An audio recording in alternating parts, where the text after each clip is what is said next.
The memories. The memories. Ranks for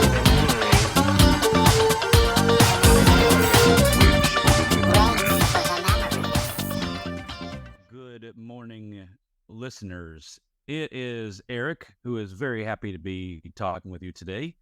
I brought with me, of course, Dan, and we've got a very special edition for you today. Dan, what are we talking about today?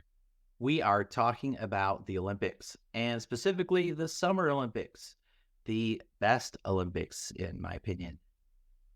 Absolutely, it doesn't even compare. But we love all Olympics. But we are doing this because July 26th is the opening ceremonies of the Summer Olympics, and if you are thinking about it as much and enjoying it as much as we are, we thought let's give our 2 cents worth about the Olympics. So Ranks for the Memories Olympic edition begins now. All right, so first we're going to be ranking some iconic moments, and Olympics are drama-filled. The media wants them to be drama-filled, and boy, do they deliver.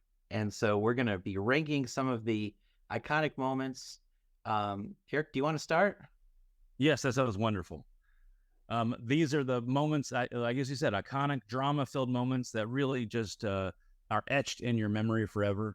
And we crowdsourced, and there are some really good ones out there.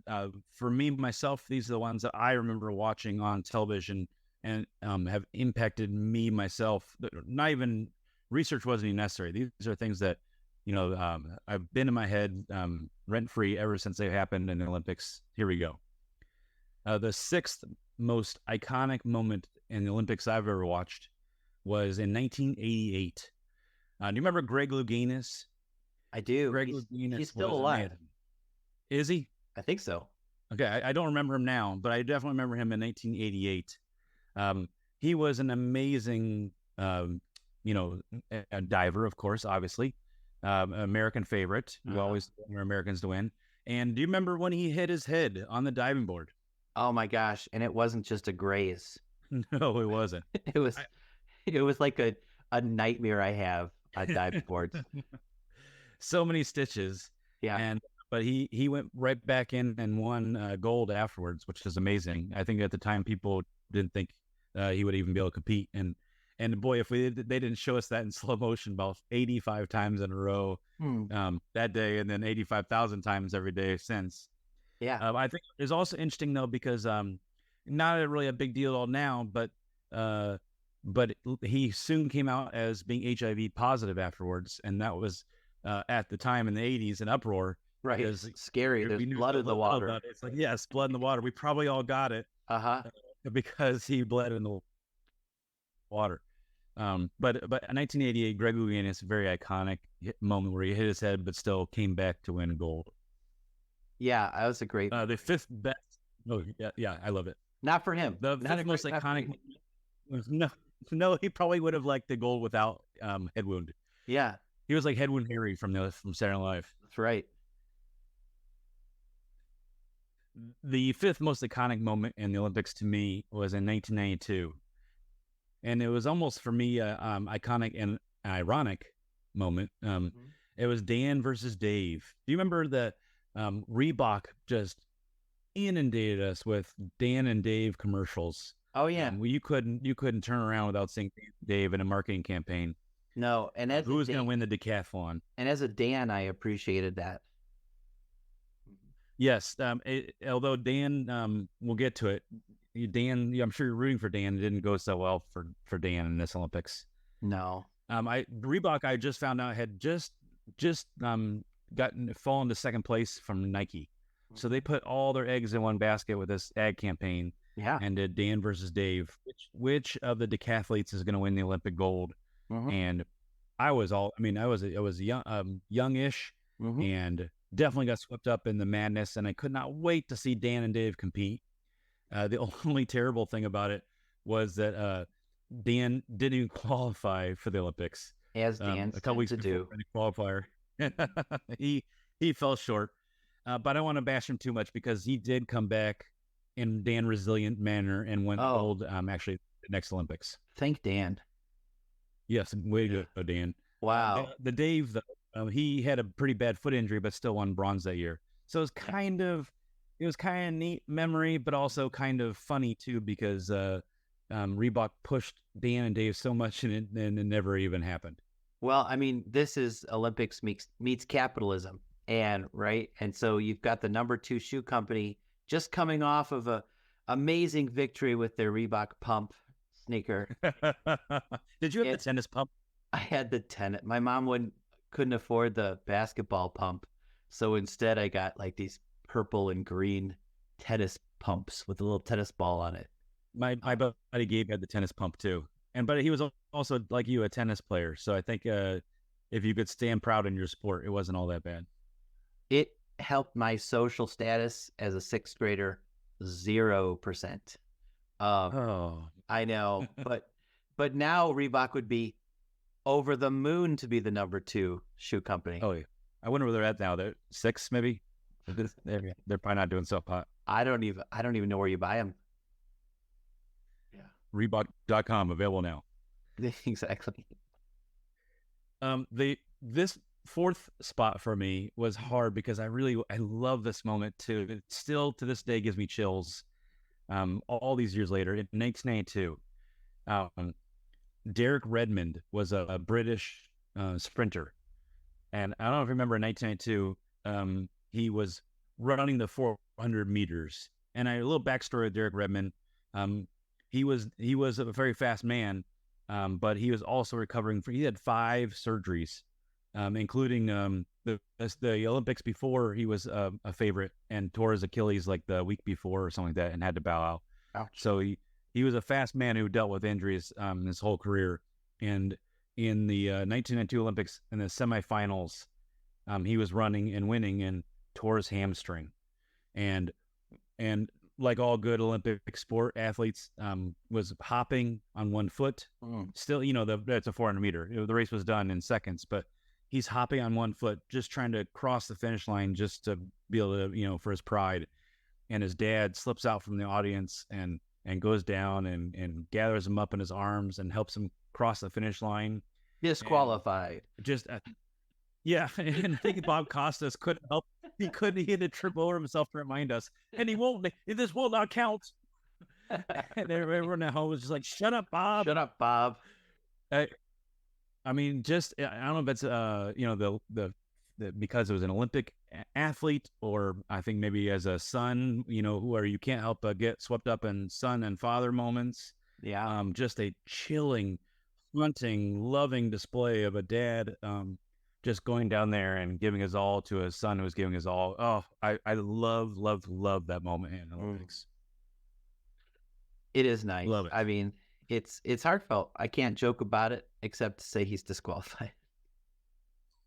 And I promise you, I remember the announcers really wanted us to know he was disqualified once his dad touched him. Right. And if Derek would have been a teenager at the time, he would have been like, "Oh, come on, Dad! I've had this. I had this." It's almost like you have a teenage boy that you would that you can relate to, but I'm sure that's just your theoretical. Oh no, he would have been very, very pleased. From very serious, sad to very intense, powerful competitiveness. My third most iconic moment in Olympic history was in 2008. Michael Phelps is at the top of his game. We all have Phelps fever, and he's dominating this year as he did every year. At the time, he had 7 gold medals, which tied Mark Spitz for best in Olympic history. And he had one event to go, the 4x4 relay, and he of course swam magnificently, but as happens when you rely on other teammates, they slowed down and they were definitely going to lose. And I'm a terrible person because I don't remember the name of the guy who ran the anchor, but just will and determination more than skill, I think. Just swam and was closing. And even more iconic than I think the swimmer closing was seeing the reaction of his teammates, including Michael Phelps on the sideline, as they realized that it was a possibility. And then even and almost to a a certainty, and just the intense. I remember like the screaming and the fist pumping, just the elation and joy of the men's relay team winning, and I think especially from behind was the key to it, and that only gave America a big victory, but also Michael Phelps his record of 8 gold medals in one Olympics. Jason Lazak. Ah, good old Jason. And it was like probably his best like section of a race he's ever done. Oh, it would have to be by far. Yeah. Mm-hmm. That was maybe cool. one of the best swimming performances by anybody. And I'm not gonna lie, swimming's a little hard for me to watch sometimes, especially the longer races. But this was a dramatic one. Yeah. Yes. I'll never always have that picture of Michael Phelps and his teammates celebrating and cheering on the sidelines after that improbable win. It was very cool. Very cool. My second best iconic Olympic moment of all time changed my childhood for the better, obviously, but it was something I never thought would happen, and when it did, it was unbelievable and turned out to be even better than I ever could have imagined. Back to 1992, the Olympic Committee decides that professional men's basketball players can compete in the Olympics, and the America creates the Dream Team. And I got to watch my idols, all on one team. Dominating is not the word. I don't know if they should have invented a new word in 1992 to explain the kind of thrashing that they dreaminated all over African and Spanish and Australian. I don't know who else they beat, but Antarctican. Those Penguins never had a chance. They're too short. It was so much fun to watch your team and these players that you already knew and idolized just absolutely dominate every single step of the way. It was so much fun to watch the Dream Team. So I did a little research into this. This one's on my list too, but I'll talk about it here on your list. Here's a few cool things about the Dream Team.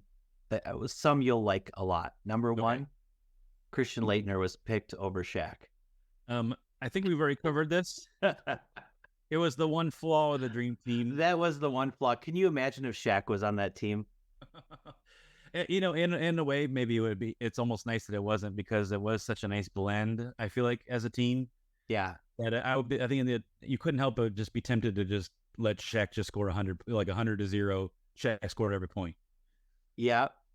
So there's a couple of things that happened before they went into the Olympics. They had one scrimmage. They divide the team into two teams, so a blue team and a white team. And the blue team was Kevin Johnson, Barkley, Robinson, Chris Mullin, Christian Laettner. The white team was Jordan, Karl Malone, Patrick Ewing, Scottie Pippen, and Bird. And Drexler and Stockton didn't play because they were injured, but Jordan said that he thought that was the best game that he was ever in, this one scrimmage. How cool would that have been to watch that scrimmage? Yes. Which the blue team or the white team won by only 4 points. But they call it the greatest game nobody ever saw, which I think is cool. The other cool thing was Chuck Daly set up this game against college amateurs before the Olympics, and he stacked it up. So the college amateurs were playing their best players, and the Dream Team was playing rosters that they weren't used to playing with, and like guys like Christian Laettner. And the college amateurs won. And this just put Jordan and the other guys like, oh my gosh, we have to play so much harder than we thought we would. Here's some other cool facts. Every team member was elected to the Hall of Fame. Oh, that's amazing. Except one. Can you Christian Laettner? Christian Laettner. They averaged 117 points a game. Those games were only 40 minutes long. So if they were 48 minutes, it would probably be 140 points. And they won by an average of 44 points. 44? Which, if you put that into a 48-minute game, that means they would probably be winning by 53 points a game. Oh, that's amazing. And then That's so fun. the GOAT of the Olympics in the Dream Team world was actually Charles Barkley, not Michael Jordan. Yes, yes. He was my favorite player in the NBA too. So that also added to my fun is that Charles Barkley turned out to be the best competitor that year. So sometimes you'll hear people saying like, "Oh, a modern player could be better than Charles Barkley, and they should, be on the Dream Team." The Dream Team right now is just squeaking by wins. Yes, they are. B, Charles Barkley shot 71% from the field. Amazing, right? That's like better than most people shoot from the free throw line. Yeah. And he was doing that with people guarding him and things like that. So, I mean, talk about a dominant performance. I think some of the difference. I just saw something recently about the difference between 1992 and now. One thing is the Dream Team actually spurred on more international play to a different level. So back then, I feel like I forget the numbers I saw. I think they played maybe against 6 and current NBA players during the Olympics then, but now I think it's around 50. The Olympic players this year will play like 50 NBA players. Still not much of an excuse because I feel like if your whole team is NBA players, you should still be able to dominate a team that has a few NBA players. I like to think, but so. There's a difference, and I think also I'm sure. Did you happen to see any of the Olympic 30 for 30 videos about the Dream Team? All of them. So as you know, Michael Jordan was doing really well in the Olympics on the court, but also playing like 36 holes of golf every day too. Oh God. So maybe I love Charles Barkley, but maybe the main reason that Charles Barkley outscored Michael Jordan is because Jordan was playing more golf than basketball. Well, yeah. Oh my gosh. He was a little. But I'm glad you two love those 1992 Dream Team moments. Oh, I mean, it was unbelievable to think that they would let those guys play. Mm-hmm. Yeah. Because you're just like, oh, this is going to be a joke. And it was. And then, a few Olympics later, they lose. And it's like, yeah. Yep. Incredible, wasn't it? That's competition. Which I think maybe adds to the 1992 Dream Team a bit is that it couldn't be replicated. No. Nope. I don't think so. Yeah. All right, Dan, for my very last and best iconic moment, I'm going to cheat big time, as I often do with my lists. And it's not going to be a moment as much as it is that's happened to me thousands of times now. When you're watching the Olympics on TV, every 4 years since you were a baby, when that Olympic anthem pops on, I think it might be, I don't know who invented it, probably someone we've covered, probably like Robert Zemeckis or somebody, but that amazing song that's played over and over again is just so iconic and chilling that I love. Every time you hear that song, you can't but get, no matter what event you're watching, no matter who's winning, you can't but get chills at just the excitement of the countries competing against each other, and the fact that these people worked so hard for 4 years for a couple seconds of hopeful glory. Anytime the Olympic anthem is played, I think it's iconic because it's just such a meaningful and powerful song. Yeah, it just instantly brings you to this sort of moment when you think about not only the unity but the competition which exists in the world, and it's a great song. Mm-hmm. Sure is. Well, Okay. I'm exhausted for my 6. Let's hear yours. Okay, so mine, number 6, I'm just calling Beijing 2008, and there's 2 moments there. One you already mentioned, the Michael Phelps gold medal stuff, but then also I'm going to add Usain Bolt with the 100-meter dash world record. Now, running 100 meters in 9.69 seconds, I don't know if you know how hard that is to do. I've tried it a couple times. I'm packing on a few extra pounds. I've only been able to get down to 9.79. Well, thank you for admitting that, because I would be embarrassed to have that score that time. But but you're a brave man. Yeah. But I mean, I would love to see this guy in person. I just can't. I mean, on TV, he looks fast, Mm. but when you see someone like that in person, it just seems unreal. I think what's also amazing for him is that he was so exceptional for I think what three or four Olympics in a row, Yeah. and that can some other sports you can see that, but with sprinting, it really is who's the youngest at the time is going to be the fastest, and for him to be the fastest man in the world for so many years in a row, just made him, the most famous track athlete of all time, I would say for sure. And the fact that he's considered the fastest man in history. That's a cool sentence. I mean, talk about in grade school. Could you imagine, like, if you were the fastest kid in your grade school, you were the top of the heap. The top Ian of the Livers. social order. Ian Livers was the fastest kid in my head, and that, I remember that name out of the blue from 1,000 years ago because he was the fastest kid in our school. And this guy literally has the name Bolt in his name. He was destined. I mean, so that's number 6. Number 5, I'm going to put Nadia Comaneci's Perfect 10 in 1976. This is another one, I've only gotten a 9.95. So I So close. appreciate how hard that Perfect 10 is. Yep, you have to go the extra mile for a 10. No, in all honesty, I tried a tumbling class once, and it made me so sick I threw up in the middle of the class when I was in grade school, and I never went Was it on the floor? Was it on that cool floor? No, I threw up into a garbage can. Oh, okay, good. As Dan's do, and I don't know how I don't know how people flip around in the air.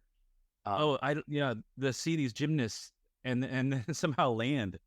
Like I would think you'd be proud of just flipping in the air and just doing it, but to be able to land afterwards and not be all discombobulated, it just seems impossible. Yeah, the balance, the muscular ability, the power, the precision, and she was only 14 years old.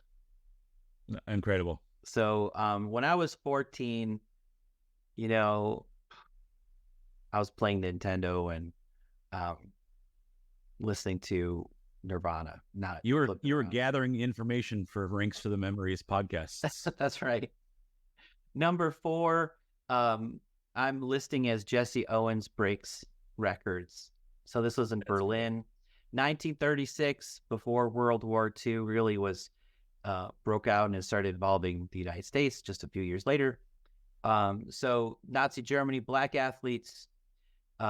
Hitler was trying to do this whole thing showing this idea that this new Aryan man was going to dominate. He had these German athletes tagged as putting their hope on.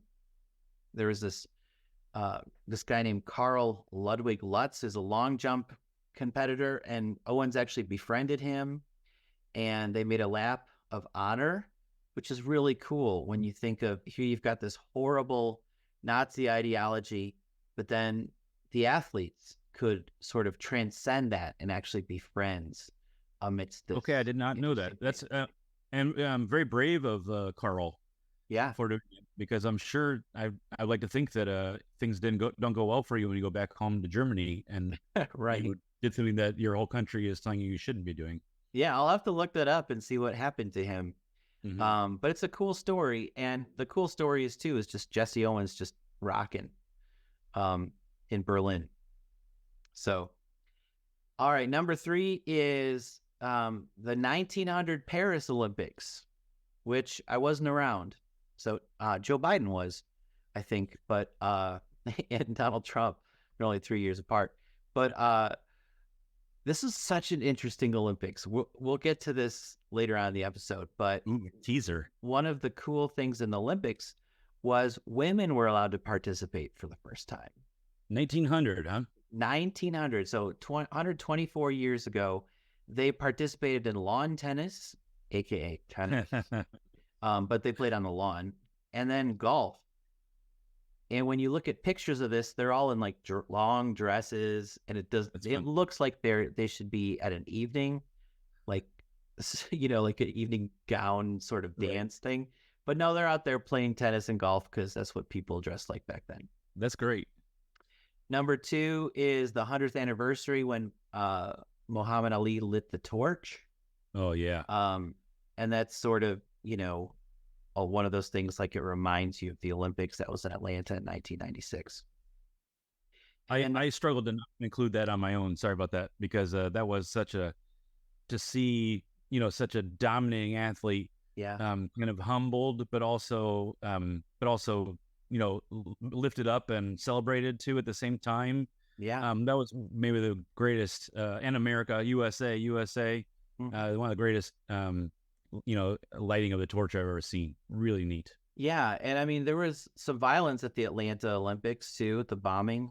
Yeah, absolutely. And that's another thing with the Olympics is there's a history of violence and protests and all sorts of things. So you never know what's going to happen. I hope that's not Like, sure. foreshadowing. Hope we don't experience that. That'll be terrible. Then my number 1 memory was the Dream Team. So Dream you and I team. were Love it. on the same page there. Excellent. Yeah, what an event. Very Okay. nice. It's a good list, dude. Excellent. So should we move to our next thing? Yes. What should we talk about next? What about best Olympic sport to watch? Oh, absolutely. Now, this is where I lose viewers, listeners, because we crowdsource, as you guys know, and Yeah. sometimes we listen to and sometimes we don't. And this is one where I don't know where Dan's going, but I am not going to listen to you guys at all. Let's share what those crowdsourced things were. Yes. 27 people told us that that gymnastics is the best event to watch, and swimming and diving was not far behind. And track and field was right after that. And I definitely, Dan, I want your opinion on this. I saw this as a chicken and egg syndrome. People like to watch gymnastics, swimming and diving, and track and field because that's all CBS shows. Yes. If you were to add up all the minutes, which I was tempted to do, but then got lazy, I would venture to say the CBS shows around 90% only gymnastics, swimming, and track and field. So if you want to see the other events, you have to do what I do every 4 years and get the schedule and record or wake up or do something. Because if you want to watch ping pong, you have to work for it. Yeah, work for it. Whereas when you flip on the TV, it's only going to be gymnastics, swimming, diving, track and field. Now, with that being said, I those athletes are amazing and they're wonderful. Sure. But I hate to say it, but I think people say that they like watching those events because that's all we really get the opportunity to watch. Mm-hmm. Yeah. Well, so let's break the norm, and Yes. both of our lists are not aligning with. We crap all over. Very good. Let's hear it. What do you want think? me to go first? Yeah, let's hear it. Okay, so my number 6 is track and field, so I do align with the crowd there. You're just giving the people what they want. You're so smart. I'm giving them what they want. Fast running, jumping, throwing, pure athleticism in a lot of cases. That's what track and field is. Absolutely. Number 5, I'm also giving the crowd what they want with diving. Not just because I want to see another person hit their head. But I do find it really amazing that people can jump off from that. What is it? A 10-meter platform? All the heights are incredible, aren't they? The springboards and the different heights that they do, the things that they get their body to do, and then the spinning and diving and twisting is enough, but then to demand that you don't make a splash, it's unrealistically incredible. It's crazy. I mean, how high is a high dive? Is it like 3 meters? I don't know what a meter is, so about 10 feet. Feet. Yes, I know about feet. It's about 10 feet up. And that, when I'm on a high dive, it seems like you're really high up there. And like you're in the air forever. And then no splash. And then, but then to go on one of those platforms, and then they do that thing where they do the handstand. Oh, yes. What jerk thought of that? Like someone did it, and then everyone else is like, "Oh, crap! Now we have to do this." sorry that you're only good at diving. I'm also good at gymnastics. Also, I can also do a handstand. It's a very unreasonable thing to ask. The other scary thing is once you get in the water from that height, you go down really far. They have a special, I notice they have very special diving pools, because of that problem where, because I'm scared every time I ever jump into any pool that I'm gonna, be paralyzed. Yeah, So could happen. I like also my favorite thing about diving is the little shower afterwards. What's that about? I'm guessing it's just tradition. Like in 1900, they like you will shower after every pool, and then like they just feel like they had to do it. Yeah, I don't know if that. Anyway, I don't get it. Before you go on though, Dan, I want to give a shout out to our Purdue listeners out there. Purdue somehow, in addition to creating more astronauts than any other college, also is creating quite a lot of Olympic divers. So I don't have the numbers in front of me, but last Olympics, lots of Purdue divers this year, this Olympics as well, Purdue divers in the Olympics. So I fully applaud your choice for number 5. Yeah. As I applaud anything that a Purdue Boilermaker does. Now, the reason it wasn't higher on my list is because no Olympic diver has ever yet attempted the triple Lindy, which Rodney Dangerfield did in Back to School. Yes, it was. I thought that was an ice cream sundae. Yeah. I mean, if someone attempts the triple Lindy in the Olympics, then that'll go to number 1. We will immediately do an updated podcast. Number 4 is basketball. I'm still living off those Dream Team memories, but now I'm excited to watch it because I want to see how close these games get. And I don't know if you've seen any of these exhibition games so far, Eric. I haven't, and I would like to. Watch some clips. They're dangerously close. Yes, I've seen some of the highlights, but I would like to. I cannot wait to. Basketball is also on my list for the same reason. Living off the fumes of Dream Team, and I of course definitely want our team to win again. But for the same reason, it's fun to see these athletes like LeBron James is unarguably one of the greatest athletes in any sport ever.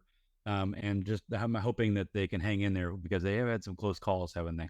With South Sudan and Germany. Yeah, incredible. South Sudan doesn't even have an indoor basketball court to practice on.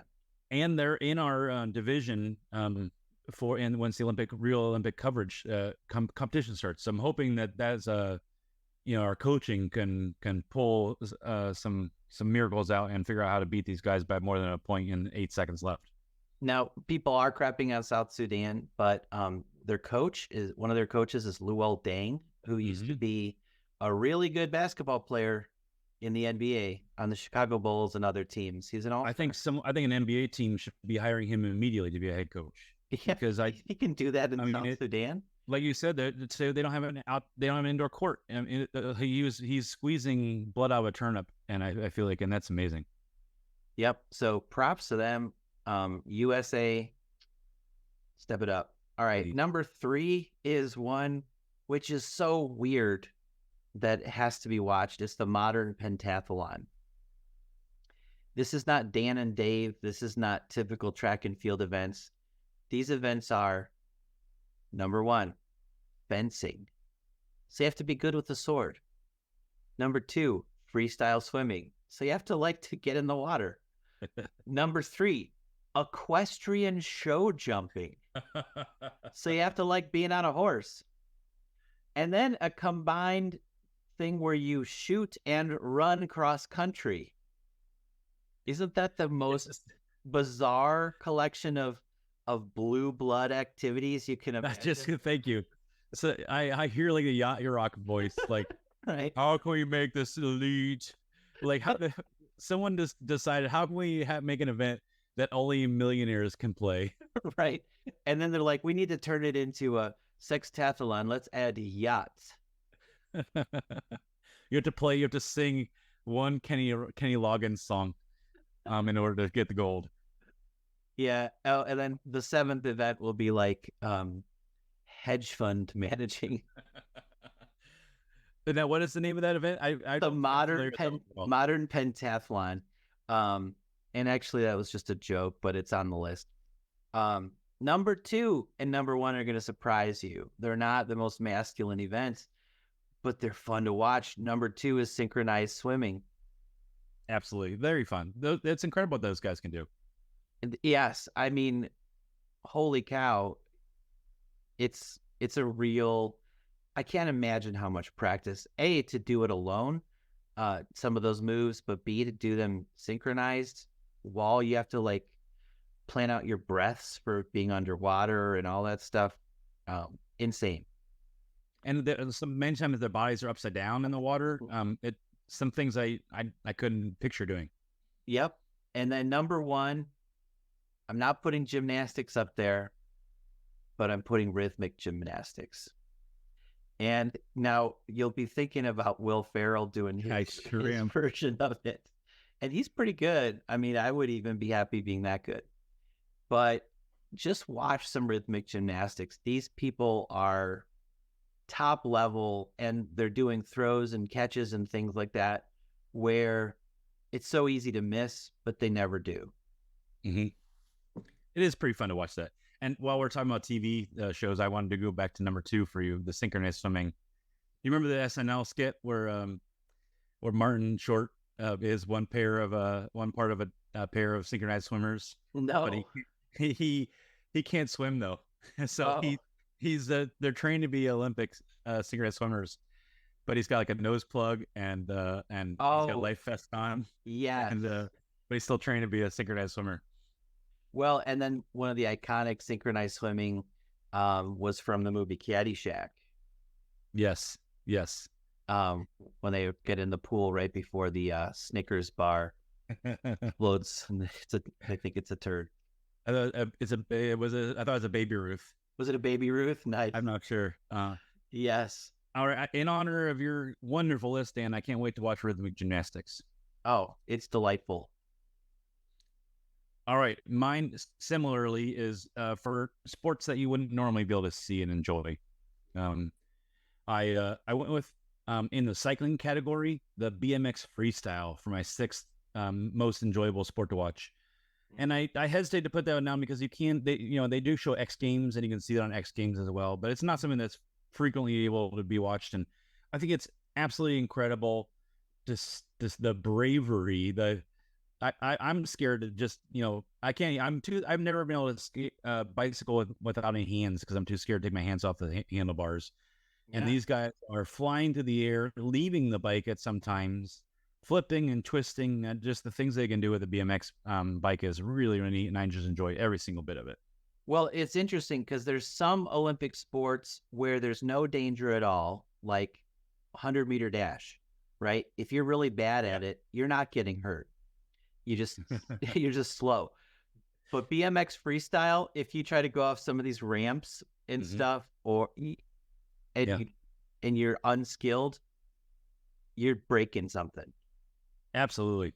That's a good point. I didn't think about that. That maybe the part of the lure is the danger factor that totally dangerous. I definitely appreciate that these people are maybe reckless, but definitely brave and coordinated. And I'm not either. It's similar to the diving, right? It's like if you are unskilled and you try diving off of a 10-meter platform, ouch. I imagine you could definitely you could break bones. Down. Oh, yeah, absolutely. 100%.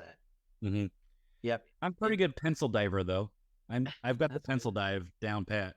It still, from what I've heard, hurts. Yeah, I'll bet it does. Mm-hmm. My 5th, the 5th best event for me to watch is trampoline. You got some of a lot of not some.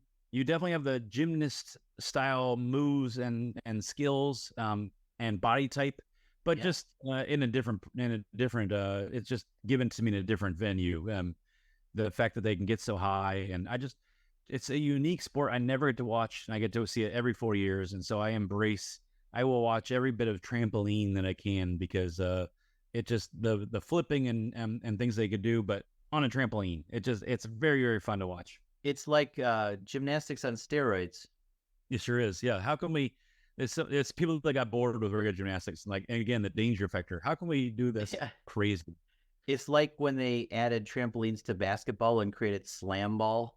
Oh, I forgot about slam ball. That was a great event. Yep, basketball with trampolines. Why is that not still a thing? It should be a thing. It's fun to watch. Slam ball was great.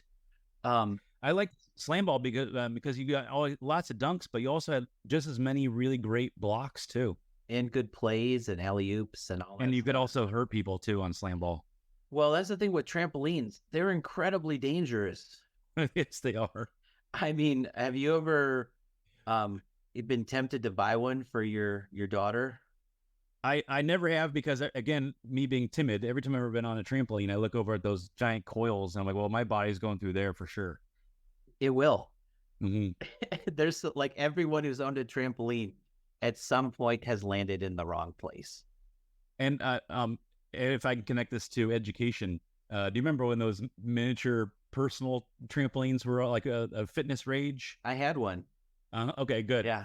They made their way into gym and PE classes, but they immediately got whisked back out. I think once the first person was like so severely injured that the school probably went bankrupt on lawsuits. They were in the PE classes and then whisked right out again pretty quickly. But Oh yeah. trampoline was bad. I bought one of those personal trampolines because I thought you could actually jump high on those. Because as a grade schooler, the Jesse White tumbling team from Chicago, Illinois, yes. would come, and they had this cool like little trampoline, and they would jump over like 12 people kneeling down, do like a dive roll. And I remember thinking, oh, if only I had one of those trampolines, I would be unstoppable. And then I bought the personal trampoline, and it's basically for like jogging. Like you can maybe jump an extra inch. Please tell me you tried to jump over Cam and like he totally took a knee to the head. It probably happened. No, but we did set up fake hurdles in our backyard, little benches, and we would hurdle around. But the problem was we forgot to pick up the dog poo. And so one of my favorite memories was Cam jumping over a hurdle and landing in dog poo, and it slid, and it slid all the way up his leg as he fell down. That's great. Yeah. You could have picked up the poo and then done the hurdles and then been a modern biathlon. Modern biathlon with extra yachts and equestrian jumping. Okay. The third best Olympic event to watch, again, my theme is things I can't see other than during Olympics. Water polo. I really love being in the pool, and I think so. I really admire water polo athletes who have to be very strong swimmers and have to be also just strong in general because it's a very, very physical sport. There's a lot of battling that goes on under the water. A lot of people trying to hurt each other, and you can never ever touch the ground during water polo. And to be able to do all the things that they do, they're basically playing soccer, but I think harder. And to be able to do all those things and be so physical and fast and aggressive, water polo is a very, very fun sport to watch. Yeah, it absolutely is. And I don't know how they stay up with just their legs. So strong, so trained. It's pretty incredible. Now there is a man. I'm gonna put this in the chat so you can see how to pronounce it. But his name was Petr Misvenirads, who is this legendary Soviet. I probably pronounced it 100% correctly. This legendary Soviet water polo player.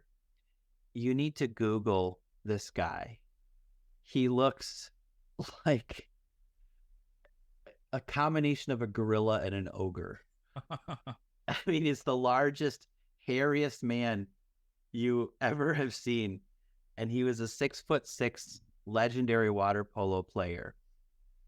So take a second, see if you can get an image of him, Eric. I want to see your reaction to this guy. I'm hoping that all of our many Russian listeners will be able to drop us a comment and let us know if Dan said that right or not. Niet. Oh man, He's a monster. Oh, I've seen this picture before. Yes, I've seen that before. Wow. he is an absolute beast. There's Uh, another picture of him I've seen with where he's got a bloody face too. It's pretty scary. yeah, that's water polo. That's one that I'm scared of going up against someone really good. I think it'd be fun to play it, but yeah, I think I wouldn't be able to. I don't know anyone that could, including myself, that could play it for more than a couple seconds without wanting to touch the bottom of the ground. Especially if that Petro Vieira guy is in there. Hard pass. Yeah. All right, my second and most enjoyable event to watch is, I call it whitewater rafting, but in the Olympics they call it canoe slalom. Mm. I would love to know how much they spend on, it's man-made courses Yeah. and beautifully crafted man-made. I want to give a gold medal to whoever designs and builds these courses. Nevertheless, the athletes that compete in them, the rushing of water and the rocks and the trees around it, just they're poured in the middle of a city somewhere, and I just love seeing these people navigate through the water and through down some courses and then up back the different ways, and it's an incredible thing that they do, and they do it with ease, and it's very, very, very enjoyable because of the awesome power of the water. Very neat. And it's impressive. When I was a Boy Scout in 5th or 6th grade, went on my first canoe trip with my dad. We're in a canoe. Within the first 10 minutes, we had fallen over. Mm-hmm. So I can appreciate how hard this is. And that's probably why you see a lot of people do it by themselves, because they can't trust anyone else to get them through those little slalom holes. Oh my gosh. Yeah. So that's pretty fun to watch. I used to do whitewater rafting every summer, and where I went, it was somewhat, not dangerous, but like a level 3s and 4s. But you're not. I wasn't really doing much, just other than like praying a lot. Yeah. But but these people aren't just going down a river. No. They have to go through different poles and then turn around and row back up poles, and it's very, very fun to watch. All right, I'm like I always do. I like to cheat, and I'm going to cheat again on my number one. I'm going with volleyball. Regular volleyball and beach volleyball. Volleyball has always been one of my favorite sports to play and watch, and I love watching it at a high level, because to me, a volleyball athlete that plays at a high level, you can just see it, the skill level jump up in volleyball more than most other sports, and I think it's really neat to see blocks at the net. I absolutely love when they set it and you at home have no idea which person's going to spike it, because there's 3 people just flying through the air like Michael Jordan. That is cool. And on the defensive side, someone that a good successful dig, or someone that's to run out to out of bounds to hit the ball back into play. Volleyball to me is an incredible sport to watch, and then we get 2 very different, unique styles in the Olympics that are fun to watch. I really enjoy watching volleyball at the Olympics. So, have you heard of Chase Budinger? I have not, but I think like that seems like a good guy we could make fun of his name for a while. Is that why you bring him up? So, here's something really cool if you like volleyball to watch for the summer. Please. So, he was a former NBA player. So, Chase played in the NBA. Okay, interesting. And then in 2018, switched to beach volleyball. And he's going to be playing in the Olympics this summer. Oh, how cool. Good. Yeah. Thank you. I'm glad this is why we're doing this podcast now. So people like me and someone out there also, 2 people probably have someone to root for in the Olympics now. So when he was in high school, he was great at volleyball and basketball, but took a D1 scholarship for basketball. He's obviously tall. And was so good, he made the NBA, played for several years. A good player, not like an all-star or anything like that, but really good player. And then retired, and now he's like a professional volleyball player. Very, very cool. I'm glad you mentioned cool story. Looking forward to cheering him on. And you know what? I couldn't name a single volleyball player in the history of Olympics, but there have been several iconic beach volleyball players that we've all kind of cheered on. Almost like skateboarders. Oh yeah, that play volleyball. They're just like just characters, some personality people who mohawks and their little tiny outfits they wear, and just they're like rock stars out there on the beach too. It's very fun. Yep. Dan, before we move on, I did want to talk about the Olympics are great because they try new things, and I'm really looking forward to flag football being tried in the Olympics. Ooh, And I know a lot of our listeners are also really, really excited about breakdancing being added to the Olympics. really? That's gonna be something that they add. But I saw a nice little story on an American breaker. You and I want to call it breakdancing because we're very old and very white, but our competitors will be breaking. They don't actually Oh. break dance; they're breaking. Sounds hipper, to be honest. Yeah, it definitely does. So I guess there's a panel of judges that'll watch them perform their breaking, and then I Ooh. guess like every other other Olympics with judges, get scores, and the Russians will of course cheat us on our score, Sure. um, Well, but I'm looking forward to breaking. those will be fun events to look for sure. Yeah, very unique. I did want to ask It made you me think about. yes, please. I wanted to ask you about volleyball. Have you ever played spike ball? Spike ball looks extremely hard to me. Have you? We own it. Yes, Ooh. one of my friends um, introduced me to it. Several years over. Oh, geez, almost a decade ago, 8 years ago, and we played it. It was so much fun. You can literally play it anywhere. You can put it in a parking lot. You can put it on your lawn. You don't have to be tall.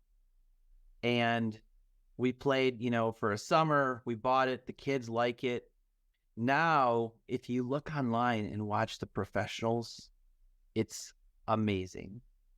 I've seen some on the Ocho. ESPN does the Ocho. Sometimes they show unique sports, and I've seen some of that on there. It looks very challenging. But you've had some success with it. It's challenging if you're playing against those guys Okay, gotcha.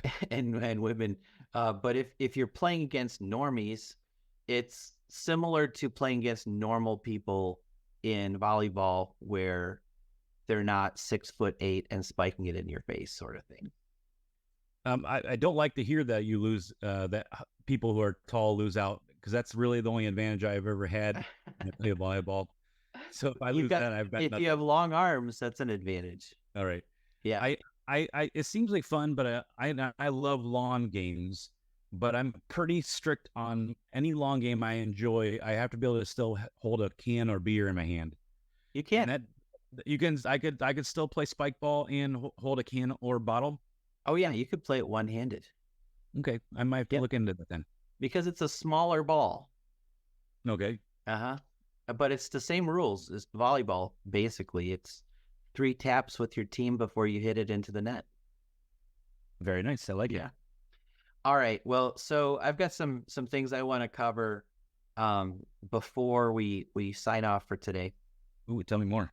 So there's been some weird events in past Olympics, and I went down a rabbit hole and found a bunch of them.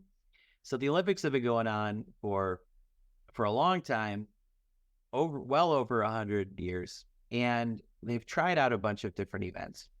Here's a few, which I think some of you may have heard of, some of you may have never have heard of. So Eric, I'd love to hear your reactions to these. Okay, Number bring it on. 1, weird event from the past. From 1900 to 1920, they did the tug of war. Oh, that's fantastic. I'm not only not surprised by that, but I'm surprised we don't do it now. I It's would love such to a- see that. I mean, have you ever been, again, going to education, tug of war is every single field event you've ever done in your entire life. And even sometimes we see like a football team is doing tug of war, or Yeah. 80s movies doing tug of war. Tug of war is so famous.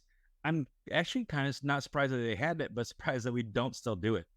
So they got rid of it in 1920. Of course, we know what was going on then. The war had just ended. The college I went to does a giant tug of war, and it's insane. Like they dig trenches, and the thing lasts like 3 hours. They call it the pull. It's been a tradition since the guys came back after World War I, and they were like, "We like trenches. Let's build them in tug of war." They do it across a river. I wish they still did the tug of war in the Olympics.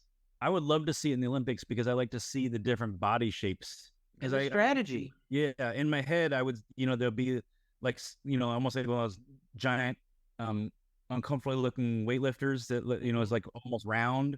Yeah. But then there'd also be like, I would think a lot of like CrossFit guys too and things like that. I would imagine you'd see almost every different kind of body type You're just strategically put in different places on the rope.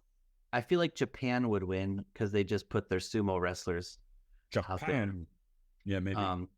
So that was one. Plunge for distance in 1904.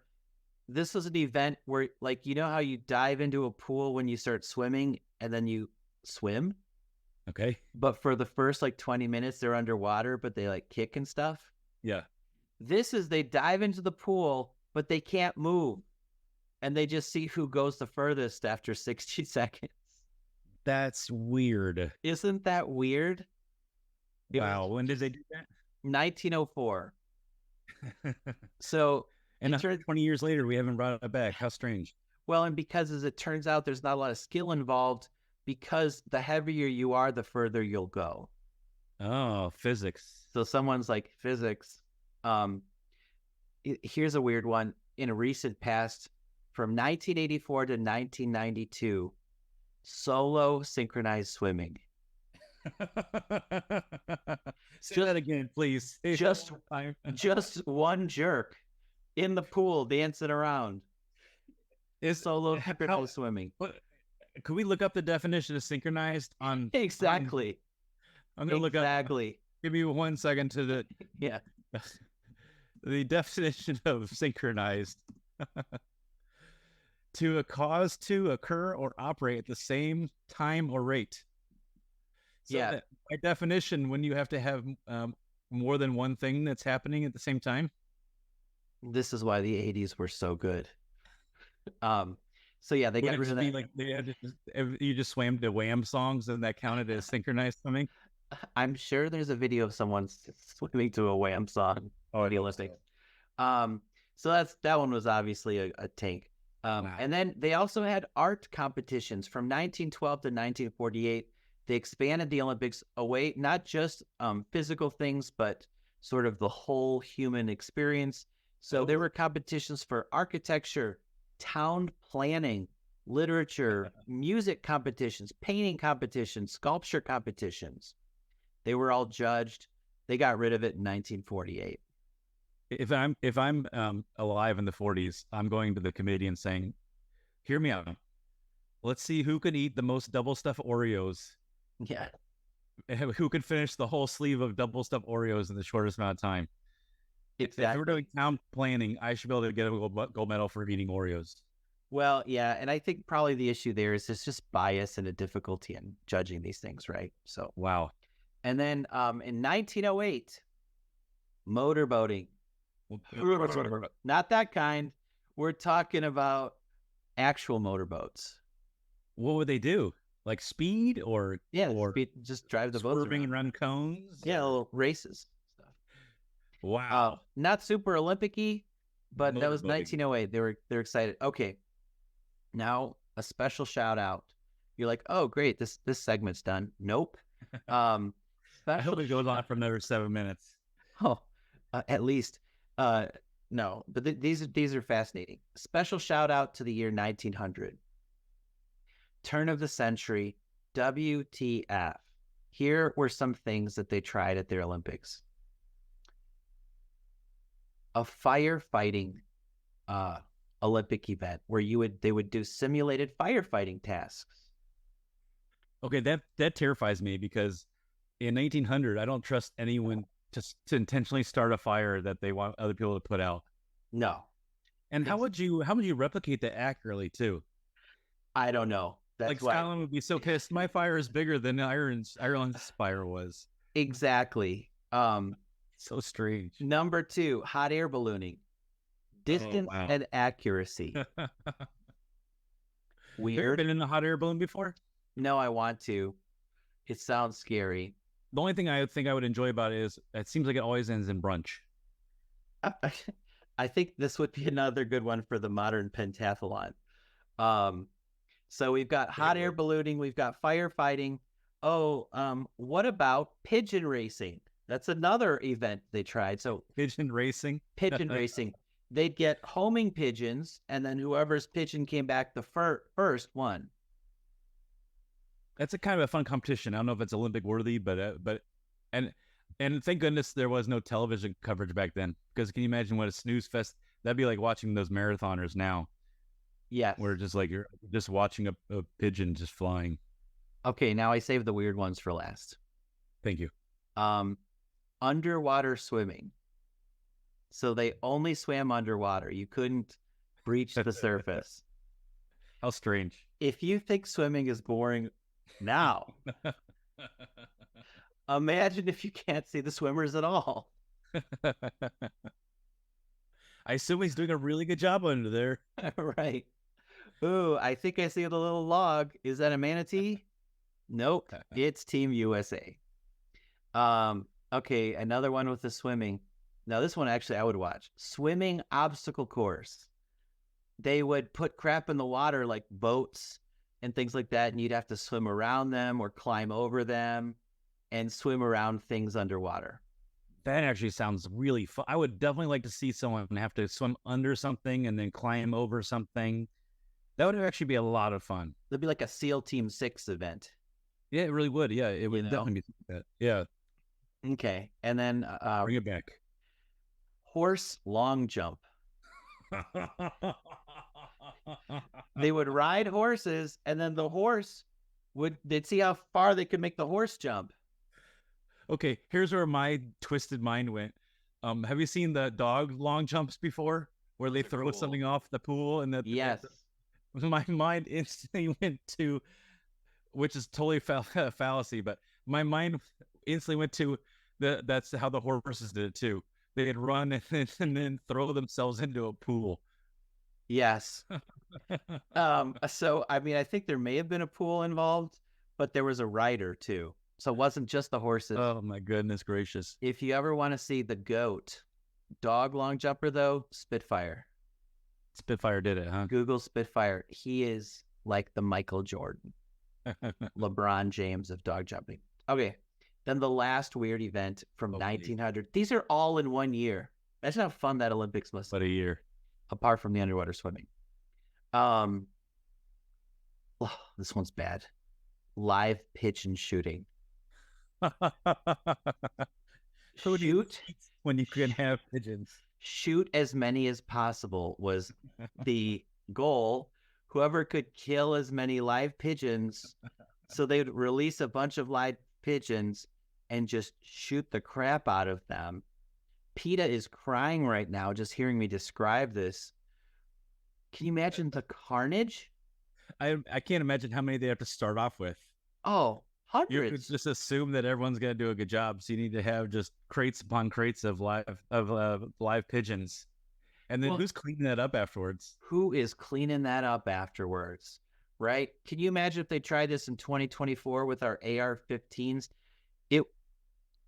Oh, Like, my goodness gracious. The whole town would be red with blood. It would be like an Old Testament story. Not locusts, but pigeons. Pigeons. So yeah, that one only lasted man. 1 year, and I think everyone Wow. was disgusted by it, so they didn't do it. Wow. They just ran out of pigeons, I think. I wonder who was in the committee that came up with this.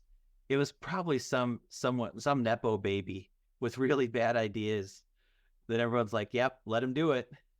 I see them like discussing for days which birds to use too. Right. The They first didn't they're settle like, on pigeons first. They're going. They discussed the pros and cons of every bird available to them. "Ooh, what about the black-capped chickadee?" They're like, "Nah, they're too small, and Maine's gonna be mad. It's their state bird. One guy's like, cats. And they're like, no, man, stick with birds. We Come can't on." do cats. Everyone will be shooting Focus. the ground." Yeah, live pigeon shooting. So anyways, Interesting. well, think about, they had to have so many pigeons because they also did that pigeon racing event that same year. I hope they went with pigeon racing first, and then if you didn't place, then they immediately transferred you to the live pigeon shooting crates. I think they had to. Because after the live pigeon shooting, none of the pigeons would go anywhere near a person.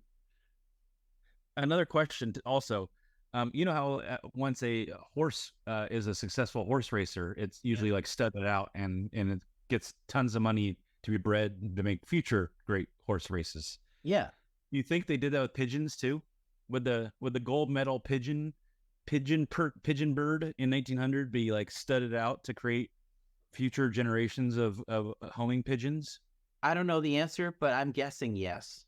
I would like you to research this and give us maybe about 5 minutes on pigeon breeding for our next podcast, please. It'd be my pleasure. Thank you. And everyone's like, please don't. Unsubscribe. Exactly. Well, I that's it for me. That's all the weird events I got. I love it. Dan, I think we gave them enough to wet their whistle for the Olympics, and I bet Team USA is going to give us some great moments. If you're listening now, thank you, and please check with us soon, because we're hoping to. Our plan is to give you a second Olympic special edition with more Olympic coverage about halfway through the Olympics. Just when your interest in Olympics is starting to wane slightly, we're here to give you that stimulus, that boost of adrenaline you need to be Team USA all over again. That's about when I'm going to need it, because usually about halfway through I get depressed, like, oh, we're not even going to win the medals. We don't have the most medals, and we only getting bronzes, and it always seems like that. And then we always right the ship. But by halfway through, we're going to need a Ranks of Memories boost, and we promise listeners we're going to do our very best to give that to you. All right, see y'all soon. Now, Dan, before we go, sorry, I have a couple updates from previous. Oh yes, okay. yes. First of all, I loved our segment on one hit wonders, but it's also gonna haunt my dreams for the rest of my life. Uh-oh. Because every day I hear another song, like, oh, I should have done that one, and then I hear a different one, and I'm like, oh, I should have done that one. So I'm not gonna name any one hit wonders, but that's just my update today, is that one hit wonders has ruined my life, because now all I do is just listen to one hit one. Every time I hear a one hit wonder, I just marvel how I love music, and I just marvel how difficult it really was to choose the best one hit wonders. Yeah. But that's my first update. But my second update is one of our great listeners, thank you very much, wonderful listener, gave me a Ziploc bag of grape nuts. Uh-huh. As you may recall, one of our wonderful segments, highly rated, was about the best cereals. Mm-hmm. And I believe this is your fault that I ended endure this, because I believe you ranked grape nuts pretty high, didn't you? Nope. I don't like it. Okay. Did you bashed grape nuts? Is that correct? I don't like it. I had never eaten a grape nut before. I have recently just started feeding birds in a new bird feeder, and I feel like I could just put grape nuts in there rather than seeds. They would probably, then you have to go back and empty the bird feeder, because the birds wouldn't touch it either. They wouldn't touch it. They're like, this is too hard. Do you have one of those video camera picture bird feeders by chance? Those exist? Yeah, I want to get one of them. Oh man, you're gonna throw this bird feeder away. You can get a bird feeder that takes pictures of the birds and sends it to your phone every time they land and get your bird feeder stuff. What? Well, I do use the Merlin Bird app. Okay, now you gotta go. I'll talk to you afterwards. I'm gonna give this for you. Okay, listeners, if you have one of these, please contact one of us and let us know more about it, because I've seen some pictures that some of my friends have of these bird feeders, and they're magnificent. Ooh. What's not magnificent though is grape nuts. The wonderful listener who gave me the grape nuts said, all you need to do is, do you have fresh blueberries? And I said, actually, yes, I do. You have to put fresh blueberries in there. I'm like, oh, okay. And then cover it in sugar, as much sugar as you can. Okay. I'm like, okay. And then I talked to my brother, who says, if you eat grape nuts, you have to cover it in brown sugar and put fresh fruit in there. Okay. And all I'm thinking is, when someone gives me a slice of pizza, I just have to eat the pizza. Right. I don't have to put anything on there to improve the taste of the pizza. They're just putting lipstick on the pig, Eric. Oh, I love pigs, though. But what I don't love is grape nuts. No. I was nervous as I started, because I knew I was going to have a bad attitude about it. But I put it in the bowl, and I poured milk on it. And the grape nuts instantly turned into somewhere in between paste and cement. It would remind me why the cement trucks have to drive with the thing spinning. Yeah. Because it immediately hardened into a thick substance. And I don't want a thick substance in my breakfast cereal bowl, but that's No. what I got.